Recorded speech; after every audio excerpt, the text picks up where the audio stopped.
চাই সাংবাদিক সহ টাঙ্গাইলের আপামর জনতা আপনার তারা যে সমন্বয়ের কাছে আল্লাহ আমিন জন্য সোচ্চার থাকতে হবে। কারণ সত্যিকার যারা আসামি কেউ যেন পান না। আমি সবসময় চাই আসছি যে নির্দোষী সে ছাড়া পাক আর যে দোষী সে শাস্তি পাক। আপনারা যখন যারা নিয়ে সমালোচনা করে তারা তো এই সমাজের সত্যিকার মানুষ হইতে পারে না।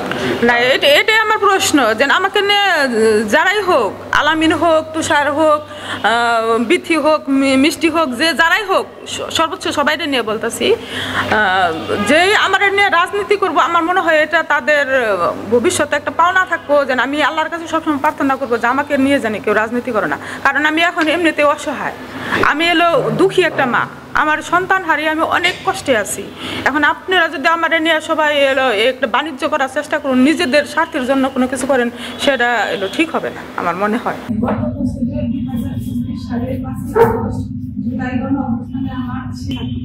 আগস্ট মাসের 18 তারিখে ছাত্র প্রতিনিধি আল-আমিন হত্যার বিচারের জন্য একটি হত্যা মামলা দায়ের করি, কিন্তু আজকে প্রায় 2 থেকে 3 জন আসামি ছাড়া কাউকে গ্রেপ্তার করেনি পুলিশ।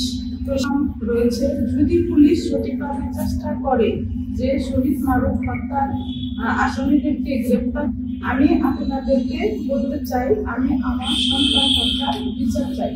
আপনারা জানেন আওয়ামী লীগের নেতাকর্মীদের নির্দেশে যে সমস্ত পুলিশ চিহ্নিত করুন এবং প্রশাসনের কাছে তা প্রকাশ করুন। আপনারা চিন্তা করলে আমি সেই আইনে নাকি বাণিজ্য করতেছি। প্রকৃতপক্ষে আমার একটি মাত্র ছেলে ছিল, আমি কখনো মামলা বাণিজ্য করিনি। আর একটি কথা বলি, আমি দেয়নি আর ভবিষ্যতে কাউকে দেব না। কারণ আমার সন্তান হত্যাকারীদের বিভাগের জেলা পুলিশের প্রশাসনকে বলতে চাই, অতি দ্রুত শহীদ মারুফ হত্যাকারীদেরকে বিচারের মাধ্যমে দেশবাসীকে দেখিয়ে দিন আওয়ামী লীগের প্রশাসনের স্থান হয়েছে, তার মধ্যে অনেকটা পরিবর্তন হয়েছে। শহীদ আবু সাঈদ এই টাঙ্গাইলের মাটিতে, তাই এই টাঙ্গাইলের মাটি থেকে সবাই যখন জোয়ারে গা ভাসায়, কেউ কেউ ঘুরে দাঁড়ায়। সময় হারতে শেখালেও কেউ কেউ চ্যালেঞ্জ ছুড়ে দেয়। পক্ষপাতের ভিড়ে আজ থেকে কোনো পক্ষ নয়, খবর হবে নিরপেক্ষ। বানোয়ার তথ্যবাদ, খবর হবে নিখাদ।